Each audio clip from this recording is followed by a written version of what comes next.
अस्सलाम वालेकुम। Standard 8 subject social science, जिसे हम उर्दू में कहते हैं समाजी साइंस। तो आज हम देखेंगे पार्ट 1 और लेसन का नाम है आपका भारत में यूरोपीय अक़वाम की आमद। क्या नाम है इसका? भारत में यूरोपीय अक़वाम की आमद। तो इससे पहले हम सीख चुके हैं जमात 7 में कि भारत दुनिया में जो हमारा मुल्क है भारत, एक ये अनोखी अहमियत रखता था। आज़ादी के पहले कैसी अहमियत रखता था? अनोखी अहमियत रखता था, यानी कि देश परदेश के लोग हमारी खुशहाली और हमारी तहजीब से क्या थे? मुतासिर थे। दुनिया के ज़्यादातर जो लोग थे वो तिजारत का मतलब होता है जो कारोबार करते, यानी कि पैसा कमाने की खातिर एक मुल्क से दूसरे मुल्क में आते। तो उस वक्त दुनिया के ज़्यादातर लोग मुल्क में तिजारत करने और रुपया हासिल करने के लिए क्या रहते थे?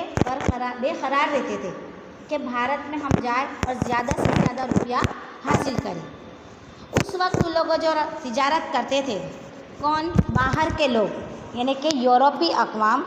तो वो कौन से रास्ते से तिजारत करते थे? बर्री और बहरी, यानी कि उस वक्त वो रास्ता यानी कि सड़क के रास्ते से क्या करते थे? तिजारत करते थे। सरहद से आते थे और यहाँ पर तिजारत करते थे। उस वक्त तिजारत तो करते थे, लेकिन तिजारत करते करते तुर्कों ने कुस्तुस्तुनिया को फ़तेह कर लिया। तुर्की जो लोग थे उन्होंने क्या कर लिया? कुस्तुस्तुनिया को फ़तेह कर लिया। तो अब हालात क्या हो गए? बदल गए। उन्होंने क्या किया कि कुस्तुस्तुनिया का जो दरवाज़ा है, जो आने जाने का है, यानी कि यूरोपीय अक़वाम जो बाहर से भारत आती थी, वो रास्ते को, वो दरवाज़े को उन्होंने क्या कर दिया? बंद कर दिया। अब यूरोपीय अक़वाम भारत आए तो कैसे आए? लेकिन उस वक्त यूरोपीय अक़वाम को भारत के जो अशिया थी, भारत उस वक्त अशिया के अंदर क्या क्या भेजता था? रेशम, सूती कपड़ा, मलमल, क्या क्या भेजता था भारत? कुस्तुस्तुनिया है। ये देखा आपने, ये कुस्तुस्तुनिया का जो रास्ता है, ये दरवाज़ा है, क्या कर लिया? तुर्कों ने बंद कर लिया, क्योंकि ये फ़तेह कर लिया था उन्होंने, जिसके नतीजे के अंदर जो यूरोपीय अक़वाम भारत में आती थी सड़क के रास्ते से, वो उनका बंद हो गया। लेकिन उस वक्त यूरोपीय ममालिक के अंदर भारत के जो मसाले हैं, मलमल, सूती कपड़ा, दालचीनी वगैरह की मांग उस वक्त उन देशों के अंदर बहुत हो गई थी। अब उनको इस तमाम चीज़ों की क्या पड़ गई थी? आदत पड़ गई थी। लेकिन रास्ता तो बंद हो गया। अब तिजारत करने वो लोग किस तरह से आए? अब हालात का फ़ायदा उठाने के लिए उन्होंने क्या किया कि यूरोप के ज़्यादातर जो ममालिक थे वो भारत पहुंचने के लिए उन्होंने बहरी रास्ता दरियाफ्त करना शुरू किया, यानी कि पानी के रास्ता तलाश किया कि हम शायद पानी के रास्ते से भारत जाएं। तो आप लोगों को समझ पड़ी कि भारत में यूरोपीय अक़वाम की आमद किस तरह से हुई, यानी कि उस वक्त हमारा जो देश था पूरी दुनिया के अंदर एक अनोखी अहमियत रखता था। और बाहर के मुल्कों में हमारे यहाँ के सूती कपड़ा, मलमल, मिर्च, मसाले, दालचीनी, ये तमाम के तमाम अशिया उन ममालिक में जाती थी। उनकी आदत उनको हो चुकी थी। लेकिन ये रास्ता यानी कि सड़क के ज़रिए बर्री रास्ते से लोग क्या करते थे? तिजारत करते थे।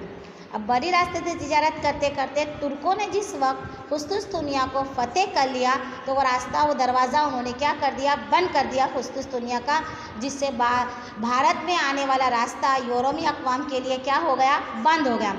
अब जब उनको तमाम चीज़ों की आदत हो गई थी, तो उन्होंने क्या सोचा कि अब भारत जब जाना है, तो भारत जाने के लिए उन्होंने क्या कदम उठाया कि उन्होंने बहरी रास्ते को दरियाफ्त करने का शुरू किया, यानी कि पानी के रास्ता। बहरी रास्ते का मतलब होता है पानी के रास्ते से उन्होंने भारत आने का तलाश की, यानी कि वो रास्ते को उन्होंने तलाश की। अब वक्त गुजरने के साथ साथ यूरोप के जो दीगर ममालिक थे, जो मल्लाह थे, मल्लाह यानी कि सीप चलाने वाला, जहाज़ चलाने वाला जो मल्लाह थे, वो भारत आने के लिए उन्होंने बहरी रास्ते को दरियाफ्त करने की इब्तिदा शुरू कर दी। तो सबसे पहले भारत आने वाले बहरी रास्ते को दरियाफ्त करने का बेड़ा किसने उठाया? कोलंबस ने उठाया। आप फोटो में देख सकते हो, किसने उठाया? कोलंबस ने उठाया। ये एक इटली का रहने वाला था। कोलंबस जो था वो कहाँ का रहने वाला था? इटली का रहने का वाला था। और वो मानता था कि मशरिक़ में जाने के लिए, कोलंबस क्या मानता था कि मशरिक़ में जाने के लिए मगरिब की जानिब से भी जा सकते हैं। ऐसा किस तरह सोचा होगा? कोलंबस भारत आने के लिए तो निकला, ये याद रहे कि कोलंबस भारत आने के लिए निकला, लेकिन वो हादसा अनजाने तौर पर क्या हो गया? अमेरिका पहुंच गया। रास्ता किसका तलाश करने का था उसे? भारत का। लेकिन अनजाने के तौर पर वो कहाँ पहुंच गया? अमेरिका पहुंच गया। लेकिन वो जब तक ज़िंदा रहा, कौन? कोलंबस जब तक ज़िंदा रहा वहाँ तक वो अपने आप को हिंदुस्तान का दरियाफ्त करने वाला ही मानता रहा। यानी कि उसने सोचा कि भारत को मैंने ही तलाश किया।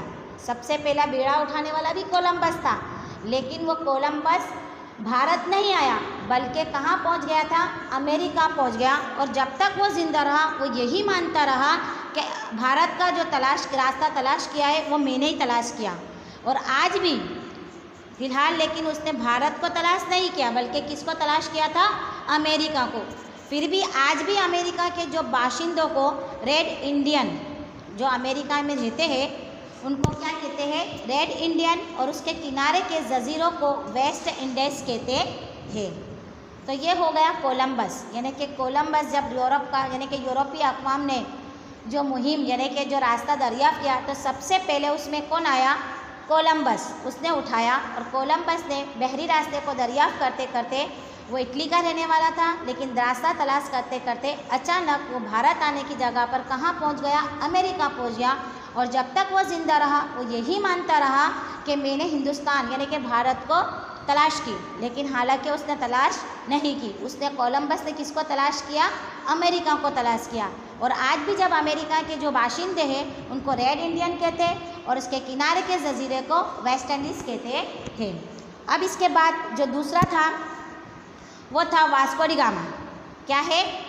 Vasco D gamma. भारत आने वाले बहरी रास्ते को दरियाफ्त करने में इसको कामयाबी हासिल हुई। किसको हासिल हुई? वास्को डी गामा को। अब हम कहेंगे कि भारत आने का रास्ता किसने तलाश किया, तो हम लिख सकते हैं कि वास्को डी गामा ने तलाश किया, क्योंकि कोलंबस ने तो क्या तलाश किया था? अमेरिका।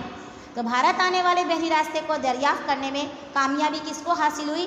पुर्तगाल का रहने वाला था। ये वास्को डी गामा जो था वो पुर्तगाल का रहने वाला था, और पुर्तगाल का बासिंदा वास्को डी गामा ने भारत आने का बहरी रास्ता दरियाफ्त कर लिया था। इसका जहाज़ जो था अफ्रीका के जनूब में कैप ऑफ गेट अप का चक्कर लगाकर हिंद महासागर में होकर 22 मई 1498 के रोज़, याद रहे 22 मई 1498 के रोज़ कालीकट बंदरगाह पर पहुंचा। भारत आने का रास्ता किसने दरियाफ्त किया? Vasco D gamma. ये कहाँ का रहने वाला था? तो पुर्तगाल का। और ये हिंद महासागर में कब आया? तो 22 मई 1498 के रोज़ कालीकट बंदरगाह पर पहुंचा। उस वक्त कालीकट का राजा जामोरिन था। उसने पुर्तगाली लोगों को तिजारत करने की इजाज़त दी। तो भारत आने का बहरी रास्ता तलाश करने वाला कौन था? Vasco D gamma. 1500 में पुर्तगालियों ने तिजारत करने के लिए कालीकट में तिजारती मरकज़ कायम किया, यानी कि राजा ने इनको इजाज़त दे दी कालीकट बंदरगाह पर कि भाई आप लोग तिजारत भारत में कर सकते हो।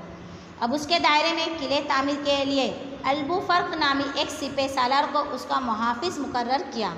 मैंगलोर, कोचीन, लंका, देव, गोवा और बम्बई का जजीरा अपने इख्तियार में ले लिया। किसने लिया था? पुर्तगाली। अब आएगा कि सबसे पहले अब यूरोपीय अक़वाम आई यहाँ पर, हिंद यानी कि बहरी रास्ता भी उन लोगों ने तलाश कर लिया। वास्को डी गामा ने, राजा ने उनको इजाज़त भी दे दी। अब भारत में सबसे पहले जो आई तो वो कौन आया? पुर्तगाली अक़वाम आ गई। आने के बाद इन्होंने किसको अपने इसमें इक़्तिदार में ले लिया था? मैंगलोर, कोचीन, लंका, देव, गोवा और बम्बई, ये जजीरे अपने इक़्तिदार में ले लिए। इक़्तिदार का मतलब अपने कब्ज़े में ले लिए। इसके बाद अब आएगा कि पुर्तगाली इक़्तिदार का ख़ात्मा। क्या आएगा? पुर्तगाली इक़्तिदार का ख़ात्मा किस तरह से हुआ? तो 17वीं सदी की इब्तिदा में पुर्तगालियों को तिजारत बंगाल की जानिब बढ़ने लगी। जो पुर्तगाली थे वो तिजारत करते करते किसकी ओर बढ़े? बंगाल की। उस वक्त दिल्ली में मुग़ल बादशाह शाहजहाँ की हुकूमत थी। पुर्तगाली जब तिजारत यहाँ करने आए तो उस वक्त दिल्ली में मुग़ल बादशाह शाहजहाँ की हुकूमत थी। बंगाल का सूबेदार शाहजहाँ को पुर्तगालियों के बर्ताव के खिलाफ शिकायत दर्ज कराई। नतीजे में क्या हुआ कि शाहजहाँ के हुक्म से हुगली की तिजारती कोठी को क्या कर दिया? तोड़ दिया, यानी कि उसको गिरा दिया गया और उनके जो जहाज़ थे वो जहाज़ों को भी जला दिया गया। इस तरह पुर्तगाली इक़्तिदार का खात्मा क्या हो गया? खात्मा हो गया, यानी कि पुर्तगाली यहाँ से चले गए, यूँ समझो। और पुर्तगालियों के इक़्तिदार सिर्फ कहाँ तक रहा? देव, दमन और गोवा तक ही महदूद रहा। इसके आगे वो बढ़ सके नहीं, क्योंकि धीरे धीरे इन्होंने अपना इक़्तिदार जमाते गए। लेकिन शाहजहाँ ने उनके खिलाफ क्या किया कि उसकी हुगली की तिजारती कोठी भी तोड़ दी और उनके जहाज़ों को भी जला दिया गया, जिससे उनकी जो हुकूमत थी वो हुकूमत का क्या हो गया? खात्मा हो गया। और पुर्तगालियों का इक़्तिदार सिर्फ कहाँ तक रहा? देव, दमन और गोवा तक ही महदूद रहा। अब इसके बाद जो आएगी डच अवाम। कौन सी अवाम? डच अवाम। अब पुर्तगालियों की आमद के बाद 100 साल में तकरीबन 16वीं सदी की आखिरी हिस्से में हॉलैंड के बासिंदे, जो हॉलैंड जिसको फ़िलहाल अभी नीदरलैंड कहते हम, तो वहाँ के जो लोग थे बाशिंदे उनको डच कहते। डच लोग तिजारत करने आए। तो डच अवाम कहाँ की थी? तो हम कह सकते हैं नीदरलैंड या हॉलैंड। हॉलैंड के रहने वाले लोगों को हम क्या कहेंगे? डच अवाम। तो ये तिजारत के लिए आए। पहले कौन आया? पुर्तगाली आए, फिर उसके बाद कौन आया?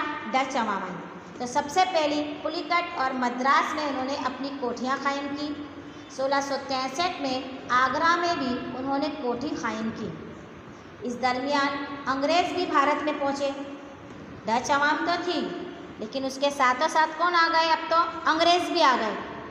डच अवाम अंग्रेज़ों के सामने मुकाबले में ठहर ना सकी, यानी कि हम तो साइड पर ही रहे। ये डच अवाम और अंग्रेज़, ये दोनों के दरमियान के अंदर क्या हुई? हरीफाई हुई। और हरीफाई के अंदर जो डच अवाम थी ये क्या हो गई? मुकाबले में हार गई, उनके सामने टिक नहीं सकी। किसके सामने? अंग्रेज़ों के सामने। और डच अवाम भी यहाँ से चली गई। अब सिर्फ कौन बची? भारत, जो हमारे यहाँ पर सिर्फ क्या करने आए थे? तिजारत की गर्ज से आए थे। तो सन ईस्वी 1600 में इंग्लैंड की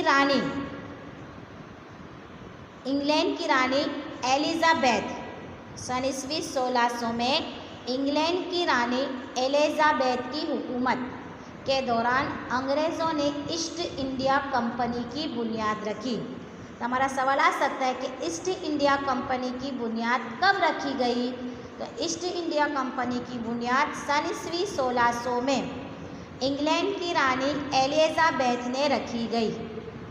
अब हिंदुस्तान के साथ साथ तिजारत करके धन दौलत की तमन्ना करने वाला व्यापार भी इस कंपनी में थे। व्यापारी भी किस कौन सी कंपनी में? ईस्ट इंडिया कंपनी में।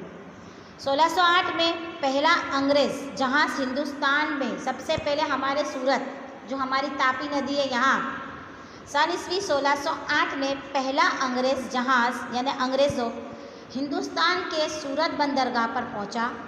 हिंदुस्तान की ज़मीन पर कदम रखने वाला पहला अंग्रेज़ हॉकन्स इस जहाज़ का कप्तान था। कौन था? हॉकन्स इस जहाज़ का कप्तान था। वो जहांगीर को मिला। उस वक्त यहाँ का राजा कौन था?